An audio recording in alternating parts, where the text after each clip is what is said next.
আমৃত্য ভালোবাসি তোকে। লেখনীতে সালমা চৌধুরী। পর্ব ৬৫। আবির প্রজেক্টের কাজে অত্যাধিক ব্যস্ত। মোজাম্মেল খানের সাথে কাজের ব্যাপারে প্রতিনিয়ত কথা হয়, তবে ইদানিং আলী আহমদ খানের মন ভীষণ খারাপ। বাড়িতে কিংবা অফিসে কোথাও কারোর সাথে বেশি কথা বলেন না। তানভীর নিজের কাজের পাশাপাশি সময় পেলে মাঝে মধ্যেই আবিরের অফিসে যায়। রাকিব আর রাসেলকে যতটা সম্ভব সহযোগিতা করে। বিগত ৭ বছরের ন্যায় বর্তমানে আবির ব্যতীত খানবাড়ির পরিবেশ ততটাই নিস্তব্ধ নয়। ১.৫ বছরের বেশি সময় আবির বাসায় থাকাতে সবার সঙ্গে সম্পর্ক বেশ মজবুত হয়েছে। আবির নিজের কাজ শেষ করে রুমে এসে ফ্রেশ হয়ে বাসায় কল দেয়। সারাদিনের ২-৪ মিনিট কথা হোক বা না হোক, নিয়ম করে সন্ধ্যার পর ঘণ্টাখানেক কথা বলাটা অভ্যাস হয়ে গেছে। আবিরের অনুপস্থিতিতে ১৭ দিন কেটে গেছে, অথচ এতদিনেও মেঘের সাথে সম্পর্কের উন্নতি হচ্ছে না। প্রথমে ৮-১০ দিনের মতো মেঘ আর কান্নাকাটি করে না, বরং প্রতিনিয়ত আবিরকে জ্বালানোর নতুন নতুন পরিকল্পনা করে। আবির কাজের ফাঁকে মেঘের এমন কর্মকাণ্ড দেখে একা একাই হাসে। আবিরের হাসি দেখে কেউ কেউ হয়তোবা আবিরকে উন্মাদ ভাবে, তবে আবিরের সেদিকে বিশেষ মনোযোগ নেই। প্রজেক্ট আর মেঘ ব্যতীত আপাতত আবিরের মস্তিষ্কে অন্য কিছুই নেই। প্রত্যাহিক সকালে ঘুম ভাঙার পর মেঘের প্রথম কাজ ক্যালেন্ডারে গত হওয়া একটা দিন মার্ক করা। মেঘের মতো আবিরও প্রিয়সীর কন্দনরত আদলে হাসি ফুটানোর তাগিদে সর্বক্ষণ দিন গুনছে। আজ সকাল থেকে মালিয়া খান আর হালিমা খান রান্না করে ব্যস্ত। আবিরের বড় মামিকে ডাক্তার দেখাতে ঢাকায় নিয়ে আসবে, সাথে বড় মামা আর মালাও আসবে। তাছাড়া মাইশা ও তার হাজব্যান্ডকেও দাওয়াত দেওয়া হয়েছে। ইকবাল খান বেশ কিছুদিন যাবৎ চট্টগ্রামে আছেন, তাই মিম আদিকে নিয়ে আকলিমা খান নিজের স্কুলে মিটিংয়ে গেছে। মেঘ ভার্সিটি থেকে বাসায় ফিরে ফ্রেশ হয়ে কেবল শুয়েছে। এর মধ্যে বড় মামি আর মালা বাসায় আসছে। ওনাদের কণ্ঠ শুনে মেঘ তাড়াতাড়ি নিচে আসছে। সালাম দিয়ে ভালো মন্দ জিজ্ঞেস করেছে। মামি হাসি মুখে কথা বললেও মালা মুখ ফুলিয়ে রেখেছে। মেঘ মালার দিকে তাকিয়ে জোরপূর্বক জিজ্ঞেস করলো, আপু কেমন আছেন? মালা এবার বাধ্য হয়ে উত্তর দিল, ভালো। তুমি? মেঘ মুচকি হেসে উত্তর দিল, আলহামদুলিল্লাহ খুব ভালো। মেঘ মালাদের পাশের সোফায় বসে চোখ বন্ধ করতেই গত বছর মাইশা আপুর বিয়ের ঘটনা চোখের সামনে জ্বলজ্বল করছে। তখন মালাকে নিয়ে মেঘের মনে অভিযোগের কমতি ছিল না। আবির একজন দায়িত্বশীল প্রেমিক হিসেবে কত সুন্দরভাবে সবগুলো ঘটনা সমাধান করেছিল। বোকা মেঘ আবিরের উদ্বিগ্নতা তখন বুঝতেই পারেননি। মাইশা আপুর গায়ে হলুদের দিন সকালে মেঘের উন্মুক্ত পৃষ্ঠে আবিরের হাতে স্পর্শের কথা মনে পড়তেই মেঘের শরীরের সব লোম দাঁড়িয়ে গেছে, সেই সঙ্গে শরীর ঝাঁকুনি দিয়ে উঠেছে। আবিরকে দেখার জন্য মনটা আনচান করছে। মেঘ চোখ মিলে দীর্ঘশ্বাস ছাড়ল। মালা আর চোখে মেঘকে দেখছে। মেঘের পরনে একটা সাদামাটা 3 পিস, বেরুনি করা, চুলগুলো কোমর ছড়িয়ে, সামনের দিকে ছোট চুলগুলো কপালে ডেকে আছে। ক্লাসে যাওয়ার আগে দেওয়া গোলাপি রঙের লিপস্টিক অল্প স্বল্প এখনো টুটে লেগে আছে। মালা অবাক চোখে কিছুক্ষণ তাকিয়ে মনে মনে ভাবছে, মেঘের মধ্যে স্পেশাল কি গুণ আছে যা আমার মধ্যে নেই? আমি কি তোমার প্রেমিকা হতে পারতাম না? এবারের বড় বউ হওয়ার জন্য কি আমি একেবারেই যোগ্য ছিলাম না? হালিমা খান রান্নাঘর থেকে উচ্চস্বরে ডাকলেন, এই মেঘ, তুইও কি মেহমান হয়ে গেছিস? মেঘ তড়িঘড়ি করে উঠে রান্নাঘরে গেল। বড় মামা এখনো আসেনি। মাইশা আপু আর ওনার হাজবেন্ডকে নিয়ে আসবেন, তাই আপাতত মামি আর মালার জন্য শরবত করা হয়েছে। মালাকে শরবত সাধতেই মালা বিরক্তি ভরা কণ্ঠে বলল, শরবত খাবো না আমি। মেঘ স্বাভাবিকভাবেই শরবত রেখে দিয়েছে। মালিহা খান আর আবিরের বড় মামি নিজেদের মধ্যে কথা বলছেন। মালা সোফা থেকে উঠে সারা বাড়ি ঘুরে দেখছে। হয়তো আবিরের রুমে যেতে চেয়েছিল, কিন্তু তালা দেওয়া, আবার নিচে আসছে। মেঘকে উদ্দেশ্য করে ঠাট্টার স্বরে জিজ্ঞেস করলো, আবির ভাইয়ার রুমে তালা দেওয়া কেন? তোমার জন্য নাকি? অতি সামান্য কথাতেই অভিমানী মেঘের মনে ভীষণ ক্ষোভ জমেছে। গম্ভীর মুখে গম্ভীর্যতা সরিয়ে ক্ষীণ হেসে ধীর কণ্ঠে বলল, উফ, ভাবতেই ভালো লাগছে যে উনি আমার জন্য এতটা উদ্বিগ্ন। আমার বইয়ে উনি নিজের রুমে তালা দিয়ে গেছেন। আবির ভাই আমাকে এত ভয় পাই। ওয়াও! মেঘের মুখে উল্টাপাল্টা কথা শুনে মালা বেশ বিরক্তি হলো। মেঘ ঢুক গেলে উষ্ণ স্বরে ভয়ে বলল, রুমে তারা থাকুক কিংবা না থাকুক, ওনার শূন্য রুমের পূর্ণতা ওনাকে ছাড়া অসম্ভব। তাছাড়া রুমে তালা দিয়ে ভিন দেশে পাড়ি দিলেও ওনার মনটা তো আমার কাছেই রেখে গেছেন। মালা রাগান্বিত কণ্ঠে বলে উঠল, মানে? নাথিং। ইদানিং আবিরকে জ্বালাতে জ্বালাতে মেঘের স্বভাব খারাপ হয়ে গেছে। মালাকে দেখেও খুব জ্বালাতে ইচ্ছে করছে। সেই ভাবনা সেই কাজ। মেঘ সুপায় বসে দুহাতে মালিহা খানের বাহুর আঁকড়ে ধরে কাঁধ বরাবর মাথা হেলিয়ে দিয়েছে। মালিহা খান কথা থামিয়ে ডান হাতে মেঘের কপালে হাত রেখে উদ্বিগ্ন কণ্ঠে শুধালেন, কিরে, শরীর খারাপ নাকি? মেঘ আহ্লাদি কণ্ঠে বলল, না, তোমার আদর খেতে খুব ইচ্ছে করছে। মালা ভেতরে ভেতরে রাগে কটমট করছে। মালিহা খান মেঘকে নিজের কাছে টেনে মেঘের মাথায় হাত বুলিয়ে দিচ্ছেন আর আবিরের মামির সঙ্গে কথা বলছেন। অন্যান্য কথোপকথন শেষে দুজনেই আবিরের ব্যাপারে কথা বলতে শুরু করেছেন। আবিরের মামি ঠান্ডা কণ্ঠে জিজ্ঞেস করলেন, আবিরের জন্য মেয়ে কি পছন্দ করে রাখছো? মালিহা খান মলিন হেসে বললেন, মেয়ে কিভাবে পছন্দ করব, ছেলে তো বিয়ের জন্য রাজিই হয় না। আবিরের পছন্দ আছে নাকি? মালিহা খান উদাস ভঙ্গিতে বললেন, আমি আবিরকে জিজ্ঞেস করছি ভাবি। আবিরের আব্বু সরাসরি কিছু না বললেও ছেলের পছন্দ আছে কিনা এ বিষয়ে উনি নিজেও কয়েকবার জানতে চেয়েছেন, কিন্তু আবির কিছুই বলেনি। উল্টো দু ভাইয়ের মধ্যে ঝামেলা সৃষ্টি করেছে। কি করছে? একদিকে আবিরের বিয়েতে রাজি হয় না, অন্যদিকে মেঘের আব্বু মেঘের জন্য সম্বন্ধ দেখছে। এসব নিয়ে আবিরের আব্বু আর মেঘের আব্বুর মধ্যে কথা কাটাকাটি হয়েছে। এরপর থেকে দুই ভাই নীরব, বিয়ে বিষয়ক আলোচনা বন্ধ। মেঘ বড় আম্মুর দিকে তাকিয়ে শক্ত কণ্ঠে প্রশ্ন করলো, বড় আব্বু আর আব্বুর মধ্যে ঝগড়া হয়েছে? কবে? আমি কোথায় ছিলাম? তেমন সিরিয়াস ঝগড়া না, কথা কাটাকাটি হয়েছিল, তোরা বাইরে ছিলি, আমি বিস্তারিত শুনিনি, আর তোর বড় আব্বু আমাকে তেমন কিছু বলেওনি। মেঘ বুকার মতো কিছুক্ষণ তাকিয়ে রইল, মনে মনে ভাবছে এজন্যই কি আম্মু সেদিন বিয়ের কথা বলতে নিষেধ করেছিল। আবিরের আম্মু আর মামি আবারও নিজেদের মধ্যে গল্প করছেন। মেঘ সোফায় পাশ থেকে নিজের ফোনটা হাতে নিয়ে লুকিয়ে আবিরকে মেসেজ লিখেছে, বড় মামি আর মালা আপু আমাদের বাসায় আসছেন, বড় মামি আপনার বিয়ের লেখা অসমাপ্ত রেখেই মেসেজ পাঠিয়ে দিয়েছে। ফোন উল্টিয়ে রেখে পূর্বের নেই আবারও বড় আম্মুর গা ঘেঁষে বসেছে। মালিহা খান ধীরে সুস্থে মেঘের চুলে হাত বুলাচ্ছে। 4 থেকে 5 মিনিট পরেই মেঘের হাতে থাকা ঘড়ি কম্পিত হচ্ছে, ঘড়ির স্ক্রিনে বেশি উঠছে, you receive a message from Abir, আমার আবির। মেঘ বুঝে ওঠার আগেই মালার নজর ঘড়িতে পড়ল। মালা কপাল গুটিয়ে রাগান্বিত দৃষ্টিতে ঘড়ির স্ক্রিনে তাকিয়ে আছে। মেঘ ঘড়ির স্ক্রিনে তাকিয়ে নিজের অজান্তে লাফিয়ে উঠছে। আজ 17টি পর আবির মেসেজে রিপ্লাই করছে। মহানন্দে মেঘের বুকের ভেতর হৃৎপিণ্ডরা ছটফট করছে। খুশিতে চোখের কোণে পানি চলে আসছে। প্রিয় মানুষটা নিজের হাতে কিনে পরিয়ে দেওয়া ঘড়িটা আজ সেই মানুষটার নাম বেশি ওঠায় মেঘের উজ্জ্বল মুখশ্রী আরও বেশি ঝলমল করছে। মেঘ ফোন হাতে নিয়ে এলোমেলো পায়ে সিঁড়ি পেরিয়ে নিজের রুমের দিকে ছুটছে। মালা নির্বাক চোখে মেঘকে দেখছে। মালিহা খান তপ্ত স্বরে বললেন, আসতে যা, পরে যাবি তো। আবিরের মাম্মি কপাল গুটিয়ে চিন্তিত কণ্ঠে বললেন, মেঘের হঠাৎ কি হলো, এভাবে ছুটছে কেন? মালিহা খান মৃদু হেসে বললেন, ও এমনই, ওর ছুটি ছুটির কান লাগে না, হয়তো কিছু একটা মনে পড়েছে, এই জন্য এভাবে ছুটছে, একটু পরে চলে আসবে। মেঘ রুমে ঢুকেই উত্তেজিত হস্তে মেসেজ সিন করলো। আবিরের ছোট্ট রিপ্লাই আসছে, আমার বিয়ের ব্যাপারে কি বলছে? মেঘের শরীর রীতিমতো কাঁপছে, ঠোঁটে স্ফীত হাসি ফুটে উঠেছে, দু চোখ ঝলঝল করছে। মেঘ গলা খাখানি দিয়ে আস্তে করে বলল, মিস্টার খান, আমি ঠিক জানতাম এই কথা বললে আপনার রিপ্লাই আসবেই আসবে। মেঘ কাপা কাপা হাতে মেসেজ লিখছে, আপনার বিয়ের জন্য মেয়ে দেখার কথা বলছে। এছাড়া মালা আপু। আবিরের তৎক্ষণাৎ রিপ্লাই, মালা কি করছে? আপনাকে মিস করছে। আবির রাগি ইমোজি পাঠিয়ে পরপর মেসেজ পাঠালো, ফাজলামো করবি না, মালা কি আজে বাজে কিছু বলছে? কি বলছে? মেঘের আর কোনো রিপ্লাই নেই। আবির পরপর মেসেজ দিচ্ছে, মেঘ রিপ্লাই করছে না। বাধ্য হয়ে আবির কল দিয়েছে। মেঘের বাঁ হাতে থাকা ঘড়ি আর ডান হাতে থাকা ফোন একসঙ্গে ভাইব্রেশন হচ্ছে। আবিরের কল দেখে মেঘ কিছু সময়ের জন্য থমকালো। বুকের বাঁ পাশে তীব্র কম্পন উপেক্ষা করে চোখ পিটপিট করে কল রিসিভ করলো। সঙ্গে সঙ্গে ওপাশ থেকে আবিরের রাগান্বিত কণ্ঠস্বর ভেসে আসছে, সমস্যা কি তোর? তার আমি করাটা কি তোর স্বভাব হয়ে গেছে? আমার অপছন্দ জেনে অনবরত এই কাজগুলো করেই যাচ্ছিস। কথা অসম্পূর্ণ রাখার অভ্যাসটা কবে ত্যাগ করবি? মেঘ মোলায়েন কণ্ঠে শুধালো, কেমন আছেন? আবির রাগান্বিত কণ্ঠে হুঙ্কার দিল, তুই কি ভালো থাকতে দিচ্ছিস? এক অভিমানী কণ্ঠে বলল, আমি কি আপনাকে খুব বেশি জ্বালাতন করি? আবির উত্তর না দিয়ে উল্টা প্রশ্ন করলো, মালা কি বলছে? এক ডুব গিলে বেজা কণ্ঠে বলল, আমি আপনাকে খুব বেশি জ্বালাই? আমার অত্যাচারে আপনি নিজের রুমে তালা দিয়ে গেছেন, এমনটাই বুঝিয়েছে। আবির দীর্ঘ নিঃশ্বাস ছেড়ে রাজবাড়ি কণ্ঠে বলতে শুরু করলো, রুমে প্রয়োজনীয় অনেক জিনিসপত্র এলোমেলো করে রেখে আসছি। রুম খোলা রেখে আসলে যে যার মতো ঢুকে কাগজপত্র নষ্ট করে ফেলতো। আর হ্যাঁ, তানবীরের কাছে চাবি আছে, যখন ইচ্ছে রুমে যাস। তবুও দয়া করে মানুষের কথায় গাল ফুলিয়ে কান্না করিস না প্লিজ। আমি আকুল কণ্ঠে বলে উঠল, আমার কান্না নিয়ে আপনারই তো চিন্তা, তাহলে এতদিন কেন কথা বলেননি?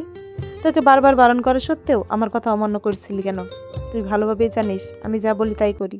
তোকে এত বোঝানোর পরে যেহেতু আমার কথা অমান্য করছিস, তাই কথা বলিনি। এক কাঁদো কাঁদো কণ্ঠে বলল, আপনি যাওয়ার সময় আমাকে ডাকলেন না কেন? আমার ঘুমের মধ্যে রেখে কেন চলে গিয়েছিলেন? এতটা হৃদয়হীন কিভাবে হতে পারলেন? আপনার বুক কি একটুও কাঁপলো না? আমি ঢুক গিলে শীতল কণ্ঠে জবাব দিল, কেউ কি জানে তার একজোড়া ক্ষুধিত নেত্র আমার সুস্থির বক্ষান্তে তুলপাড় চালাতে সক্ষম? কান্না ভেজা ওই আখি যুগলের মুখোমুখি হওয়ার সামর্থ্য আমার ছিল না, তাই বাধ্য হয়ে হৃদয়হীনের মতো পালিয়ে এসেছি। আবিরের বেজা কণ্ঠস্বর কানে বাজতেই মেঘ নিজের চোখ মুছে আহ্লাদী কণ্ঠে বলে উঠল, কেউ কি জানে তার জন্য আমি কি পরিমাণ কান্না করেছি? কান্নার পরিমাণ হয় বুঝেই, তা কত বালতি পানি জমিয়েছিল? মেঘ তড়িৎ বেগে জবাব দিল, 9 বালতি। আবির মলিন হেসে বলল, ইস, আর 1 বালতি হলে ভালো হতো। মেঘ আচমকা কান্না শুরু করেছে। আবির অতর্কিতে প্রশ্ন করলো, এই কি হয়েছে, কান্না করছিস কেন? মেঘ কাঁদতে কাঁদতে অস্পষ্ট কণ্ঠে বলে উঠল, আপনি না বললেন আর 1 বালতি পানি জমালে ভালো হতো? আবির কণ্ঠ শক্ত করে ধমক দিল, এ বেলায় কথা মানতে উঠে পড়ে লাগিস, অন্য বেলায় কি হয়? মেঘ ভেজা চোখে ফিক্ষরে উত্তর দিল, ভূতে পাই। আমারও তাই মনে হয়। বাসায় ফিরে আগে আপনার ভূতটাকে বিদায় করতে হবে। মামির শরীর কেমন? এখন আলহামদুলিল্লাহ ভালো, সিরিয়াস কোনো সমস্যা নেই। আপাতত ডাক্তার কিছু ওষুধ লিখে দিয়েছে।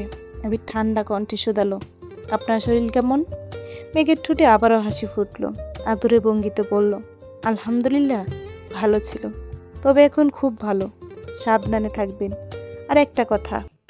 জি বলুন। মালা পর্যন্ত আমার নাম্বারটা যেন না পৌঁছায়। পৌঁছালে কি হবে? তেমন কিছু না, হোয়াটসঅ্যাপে দিনে কমপক্ষে 10-15টা কল আসবে। আমি বসে বসে কল রিসিভ করব। প্রতিবার 1 ঘন্টা করে কথা বলে জাস্ট 10 থেকে 15 ঘন্টা কথা হবে। তারপর 8 ঘন্টা ঘুমাবো, আর 1 থেকে 2 ঘন্টা অন্যান্য কাজ করব। মেঘ দাঁতে দাঁত চেপে বিড়বিড় করে বলল, আর আমি কি পেঁয়াজ মরিচ দিয়ে আপনার কলিজা ভুনে করে এলাকার কুকুরগুলোকে খাওয়াবো? আবির নিঃশব্দে হেসে শুধালো, কিছু বলছেন? মেঘ দাঁতে দাঁত চেপে রাগেশ্বরে জবাব দিল, বলছিলাম মাত্র 15 ঘন্টা কেন কথা বলবেন? বললে পুরো 24 ঘন্টায় কথা বলিয়েন। ঠিক আছে। আবির এবার শব্দ করে হাসলো, পরপর উদ্বিগ্ন কণ্ঠে বলে উঠল, মনে হচ্ছে কিছু করতেছে। আমি এখান থেকে উপরা গন্ধ পাচ্ছি। কি পড়ছে? মেঘ রাগান্বিত কণ্ঠে জবাব দিল, আপনার নাক একটু বেশি অ্যাডভান্স। কলিজা ভুনা এখনো বসাইনি, পেট একটু পর বসাবো। জিভ দিয়ে ঠোঁট ভিজিয়ে আবির মৃতস্বরে বলল, ম্যাম, কলিজা ভুনায় মনে করে লবণ দিয়েন। মেঘ ফুস করে উঠল, আরো বেশি টেস্টি করতে একটু বিষও দেবনি? বলেই মেঘ কল কেটে দিয়েছে। রাগে ফুসফুস করছে। আবিরের হাসি থামছেই না। হাসতে হাসতে বিছানায় হেলান দিয়ে বসেছে। আজ অফ ডে বলে আবির কাজে তেমন চাপ নেই। নিজেকে নিয়ন্ত্রণ করে খানিক বাদে আবারও মেঘকে কল দিল। কল বাজতে বাজতে শেষ পর্যায়ে মেঘ কল রিসিভ করলো। সঙ্গে সঙ্গে আবির মোলায়েম কণ্ঠে ডাকলো, ম্যাম। মেঘ নিশ্চুপ। আবির আদরে কণ্ঠে আবারও ডাকলো, ম্যাম। আবিরের কণ্ঠে আদরে ডাক শুনে মেঘের বুকের ভেতর ধুকপুকানি বেড়ে গেছে। মন খারাপ আর রাগ, অভিমান, খারাপ লাগা মুহূর্তেই সপ দাও। অনুভূতিগুলো পাশ কাটিয়ে মেঘ কাট গলায় প্রশ্ন করলো, কিছু বলবেন? বলুন। বলছিলাম রান্নার টেস্ট বাড়াতে বিষটা ব্যবহার না করলে হয় না? বিষ ব্যবহার করলে কি হবে? না মানে কেউ লবণ চেক করতে গেলে তো সারি সর্বনাশ হয়ে যাবে। মেঘের আগে ফুসতে ফুসতে বলল, আপনি এসব বললে আবারও কল দিয়েছেন, রাখছি আমি। আবির তড়িৎ বেঁকে ডাকলো, শোনো।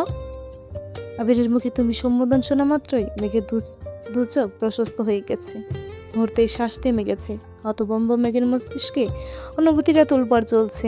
চোখের পাতায় জল জল করছে আবিরের হাস্যোজ্জ্বল আদলখানা। দূরে দূরে কাঁপছে বুক। চোখে মুখে রাগের রেশমাত্র নেই। আবির তৎক্ষণাৎ ঠান্ডা কণ্ঠে বলল, অতি সামান্য কারণে যেভাবে রেগে যান, ভবিষ্যতে কি হবে ম্যাম? মেঘ চোখ কুচকে জানতে চাইল, কি হবে? সদা আশঙ্কাজনক পরিস্থিতিতে থাকতে হবে। আবিরের চোর জলদি গম্ভীর কণ্ঠে বলে উঠল, আবারও বলছি, মালা পর্যন্ত আমার নাম্বার পৌঁছালে সব দায়ভার আপনার, মনে থাকে যেন। মেঘ চিন্তিত কণ্ঠে শুধালো, বড় আম্মুর থেকে নাম্বার নিয়ে নিলে?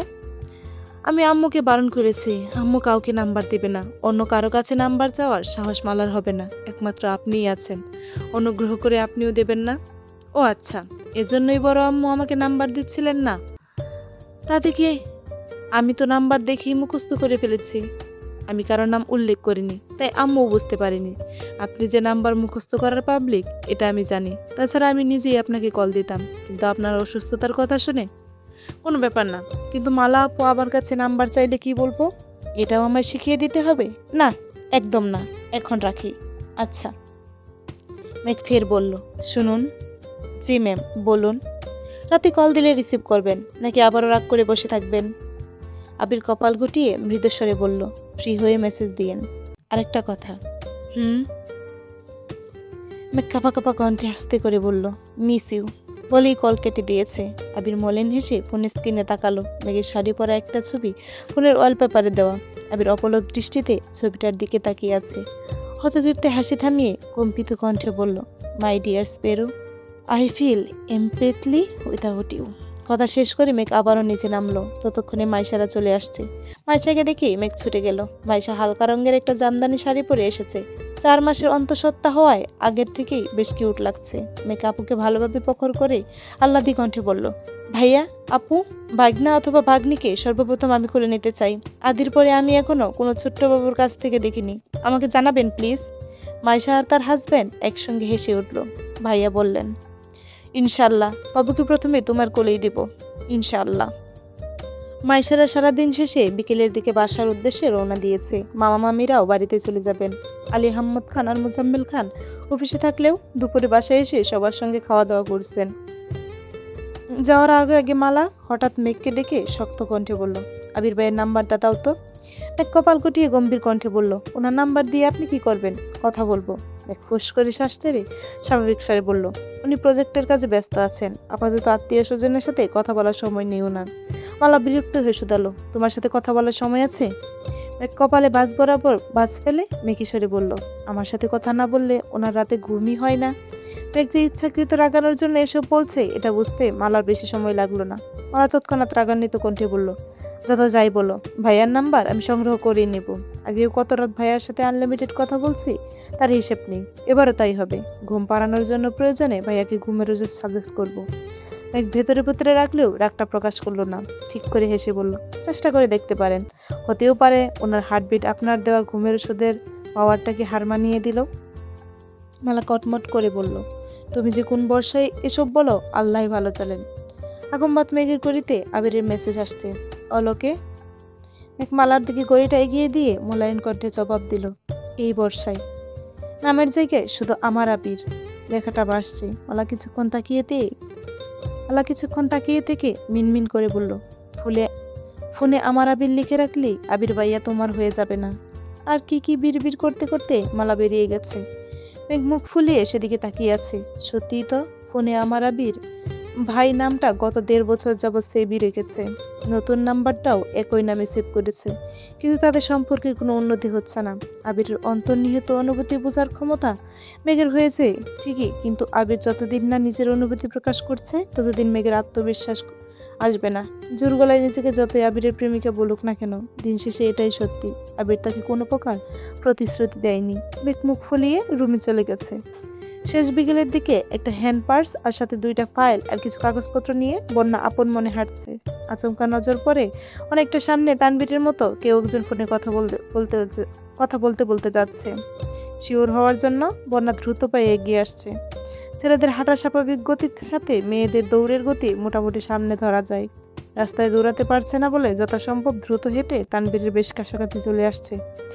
পেছন থেকে 2-4 বার ডেকেছেও, কিন্তু সেই ডাকে তানবীরের কর্ণগহ্বরে পৌঁছায়নি। বন্যা এবার থেমে শ্বাস টেনে উচ্চস্বরে ডাকলো, ওই বিলেন। মেয়েলি কণ্ঠস্বর কানে বাজতেই তানবীর উদ্দেশ্যহীনভাবে পিছনে ঘুরল। বন্যাকে দেখে থমকে দাঁড়ালো। কুচকে কল কেটে কপট রাগে সরে জানতে চাইলো, কোন দিক থেকে বিলেন মনে হয় আমায়? কখন থেকে ডাকছিলাম, আপনি শুনছিলেনই না, তাই বাধ্য হয়ে ডাকলাম। হঠাৎ আমাকে ডাকার কারণ? এমনি। আপনার বাইক কোথায়? একটা ছোট ভাই নিয়ে গেছে। কেন? এমনি। জিজ্ঞেস করতে পারি না? তানবীর মলিন হাসলো। কিছু একটা ভেবে গম্ভীর কণ্ঠে বলল, সন্ধ্যা হয়ে যাচ্ছে, বাসায় চলে যেও। আসছি। তানবীর এমন ব্যবহারে আগামাতা বন্যাও বুঝলো না। কিছুক্ষণ ভাববার পর হঠাৎ পূর্বের ঘটনাগুলো মনে পড়ল। বন্যা সহসে ডাকলো, এই যে। তানবীর ঘাড় ঘুরিয়ে বিমূঢ় দৃষ্টিতে বন্যার দিকে তাকালো। বন্যার মুখে মায়াবী হাসিতেই তানবীরের হৃদয় দুরু দুরু কাঁপছে। তানবীর উত্তর না দিয়ে খানিক ভ্রু নাচালো। বন্যা একগাল হেসে উত্তর দিল, ঝালমুড়ি খাবেন? তানবীর তৎক্ষণাৎ উত্তর, না। তাহলে ফুচকা? না। চটপটি? না। চা? না। বন্যা এবার খানিক রেগে গেছে। চোখের পাতা জাপটে আনমনেই বলে উঠল, তাহলে কি সিগারেট খাবেন? তানবীর প্রশস্ত নেত্রে বন্যার দিকে তাকিয়ে শক্ত কণ্ঠে শুধালো, কি বললে? বন্যার উত্তর না দিয়ে অন্য পাশে তাকিয়ে লজ্জায় আর আতঙ্কে নিজের মুখ চেপে ধরেছে। নিজের প্রতি অতিষ্ঠিত হয়ে ঘন ঘন নিঃশ্বাস ছাড়ছে। তানবীর স্তব্ধ হয়ে তাকিয়ে আছে। বন্যাকে আপাতমস্তক দেখে মুচকি হেসে বলল, সিগারেট খেতে পারি, যদি তুমি আমার সঙ্গে খাও। অপ্রত্যাশিত কথায় বন্যার সেট করে তানবীরের অভিমুখে তাকালো। চোখ স্বাভাবিকের তুলনায় বেশ বড় আকার ধারণ করেছে, গলা শুকিয়ে কাঠ হয়ে গেছে। বেসামার পরিস্থিতি সামলে ওনার দৃঢ় কণ্ঠে শুধালো, ছি, আপনি সিগারেটও খান? তুমি খাওয়াতে চাচ্ছ, তাহলে আমার খেতে সমস্যা কোথায়? বন্যা মাথা নিচু করে জড়সড় হয়ে বলল, মুখ ফসকে বেরিয়ে গেছে, সরি। এতদিন মানুষকে মুখ ফসকে অনেক কিছু বলতে শুনেছি, আজ প্রথমবার কোনো মেয়ে মুখ ফসকে সিগারেটের অফার করছে। বিষয়টা বেশ ইন্টারেস্টিং। চলো, সামনে থেকে 2টা সিগারেট নিচ্ছি। বন্যা আতঙ্কিত কণ্ঠে চেঁচিয়ে উঠল, না, আমি যাব না। বন্যার চেঁচানোর শব্দে তানবীর আতঙ্কে উঠে বুকে হাত রেখে আশেপাশে তাকিয়ে ঠান্ডা কণ্ঠে বলল, যেভাবে চিৎকার করছো মানুষ তো অন্য কিছু ভাববে। বন্যা আস্তে করে বলল, যার যা খুশি বাবু, আমি সিগারেট খাবো না। তানবীর সশব্দে হেসে বলল, ঠিক আছে, এবারের মতো ছেড়ে দিলাম। এরপর মুখ ফসকে সিগারেটের কথা বললে সত্যি সত্যি টেস্ট করাবো। এগুলো ঠিক না, আপনি এসব করতে পারেন না।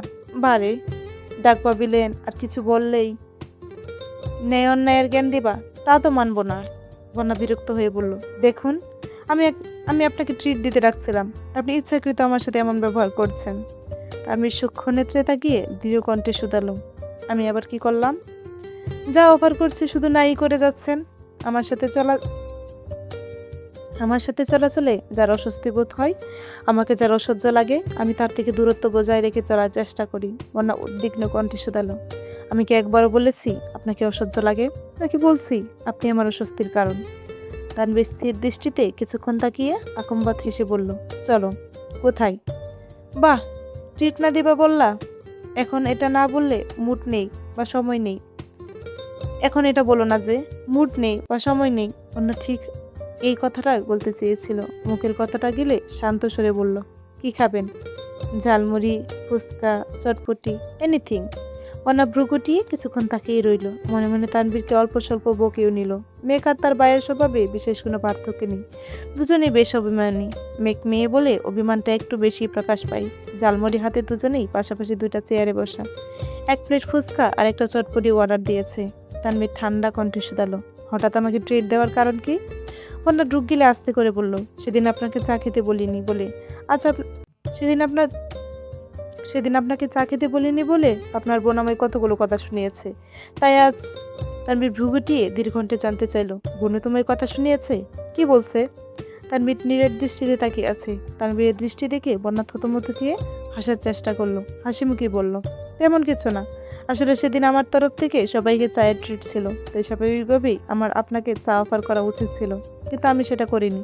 তাছাড়া বিল দেওয়ার বিষয়টা নিয়ে মেঘ কিছুটা রেগে গেছিল। বোনের কথা কিছু মনে করো না প্লিজ। মনে ঠোঁট উল্টিয়ে বিদ্রুপের ভঙ্গিতে বলে উঠল, ও আচ্ছা, ঠিক আছে, কিছু মনে করলাম না, ওকে। কি সমস্যা, এভাবে কথা বলছো কেন? এমনি। তানবীর সূক্ষ্ম নেত্রে তাকিয়ে শুধালো, এমনি বলাটা কি তোমার স্বভাব? বন্যা উপর নিচ মাথা নাড়ল। তক্ষুনি বন্যার বড় আপু কল আসছে। বন্যা স্বাভাবিকভাবেই কল রিসিভ করে কথা বলছে। ইতিমধ্যে ফুচকা আর চটপটি নিয়ে গেছে। বন্যা কথা শেষ করে জলদি 2-3টা শীট বের করে তানবীরের হাতে দিয়ে বলল, এগুলো মেঘকে দিয়ে দিয়েন, কাল ভার্সিটি বন্ধ। পরশু একটা ক্লাস টেস্ট আছে, পড়ে নিতে বলবেন। তানবীর গলা ফুলিয়ে নির্বোধের মতো বন্যাকে খানিক দেখে গম্ভীর কণ্ঠে বলে উঠল, এই সমাদরের রহস্য তবে এই ছিল, স্বার্থপর মেয়ে কোথাকার। বন্যা ফুচকা খেতে খেতে আর চোখে তানবীর দিকে তাকিয়ে বলতে শুরু করলো, একদম স্বার্থপর বলবেন না, নিজের বোনকে তো ঠিকই যত্নে রাখেন, প্রয়োজন ছাড়া বাসা থেকে বেরই হতে দেন না। 2-3টা সিটের জন্য এতটা রাস্তা পেরিয়ে আপনাকে বাসায় যেতে হতো, আর নয়তো পিডিএফ দিতে হতো। সেই পিডিএফ আবার আপনাকে প্রিন্ট আউট করে আনতে হতো।